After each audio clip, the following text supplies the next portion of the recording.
Bonsoir les enfants, j'espère que vous allez bien. Ce soir, je vais vous lire une histoire que j'aime beaucoup.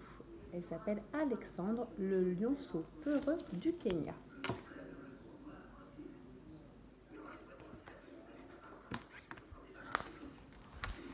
Depuis sa naissance, Alexandre est un lionceau très peureux. Pourtant, ses deux frères, Richard et Léopold, et sa petite sœur Louise, n'ont peur de rien. C'est elle qui défend Alexandre quand les autres lions se moquent de lui. Mais de quoi Alexandre a-t-il peur? Il a peur du noir, bien sûr, comme beaucoup de lionceaux. Il a peur des orages, du tonnerre, des éclairs si effrayants. Pas étonnant, il a aussi peur des gouttes de pluie, de son ombre, de l'herbe qui bouge avec le vent, ou même des papillons qui volent autour de lui. Personne ne sait pourquoi Alexandre est aussi peureux.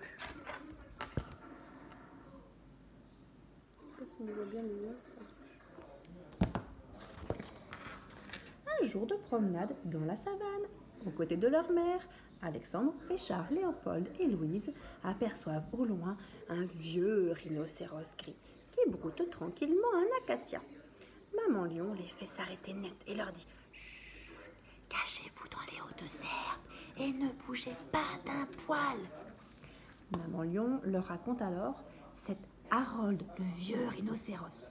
Quand il était jeune, il adorait se battre contre tous les costauds de la savane pour montrer qu'il était le plus fort. À présent qu'il est devenu vieux et presque aveugle, il s'attaque à la moindre odeur, au moindre bruit suspect. Il est vraiment très dangereux de s'approcher de lui. La petite famille lion fit alors discrètement demi-tour.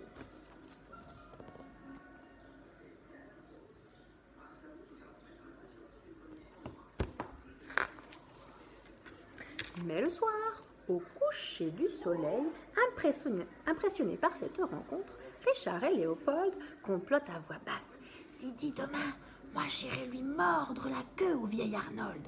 Il ne me fait même pas peur, dit Richard. « Moi aussi j'irai, dit Léopold.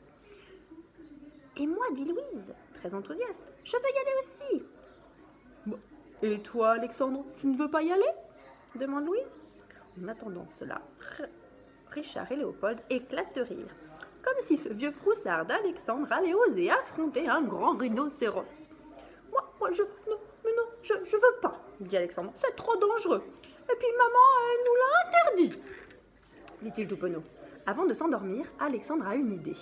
Le lendemain matin, pendant que leur mère chasse le gnou et que leur père fait la grasse matinée, comme d'habitude, Louise, Léopold et Richard partent en secret vers le territoire d'Arnold, le vieux rhinocéros. Alexandre, lui, fait semblant de dormir avec les lions de la harde.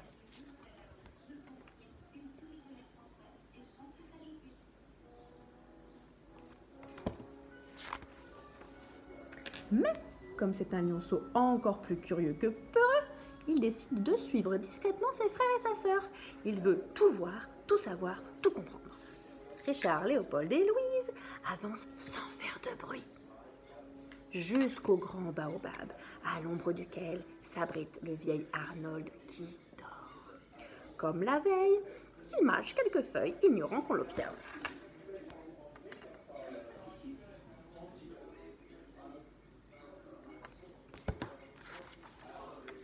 Les trois lionceaux se mettent d'accord pour sauter ensemble sur le vieux rhinocéros, lui mordre la queue, puis s'enfuir le plus vite possible et le plus loin possible dans les hautes herbes. « Je compte jusqu'à 3 et on y va, dit Léopold. 1, 2, 3. Et hop, ils bondissent ensemble hors de leur cachette et s'attaquent au paisible Arnold. Richard est le premier à lâcher la queue et à s'enfuir à toute vitesse, talonné par Léopold. Mais quand ils se retournent pour voir si Louise les a suivis, ils s'aperçoivent qu'elle a trébuché sur une branche morte de baobab.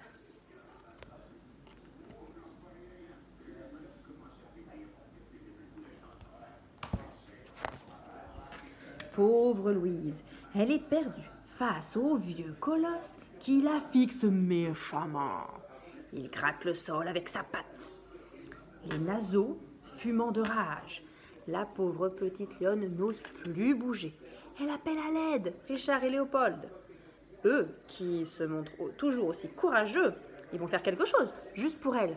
Et pourtant, Aucun des deux ne bouge tellement ils tremblent de peur. Pas question d'affronter le vieux rhinocéros en colère. Il voulait seulement jouer un mauvais tour. Louise connaissait les risques, tant pis pour elle.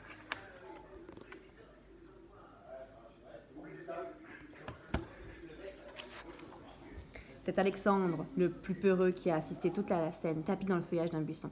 Il aime tant sa petite sœur qu'il n'écoute que son cœur. Il fonce sur Arnold, il s'agrippe à sa grande corne. « Cours, Louise, cours, sauve-toi vite !» hurle-t-il. Louise, sans attendre, détale à toute vitesse. Arnold secoue la tête encore et encore et encore pour se débarrasser de cette petite boule de poil accrochée à sa corne.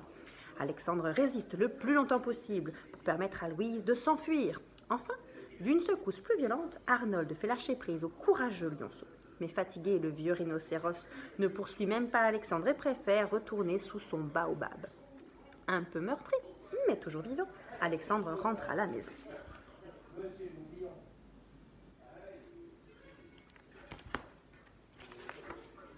Jamais, plus jamais, on ne l'appela Alexandre le peureux.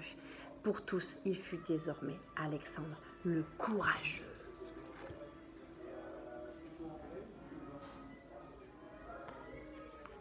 Et voilà, mon histoire est finie. Je vous souhaite une bonne soirée les enfants. À demain. Bisous bisous. Soyez sages.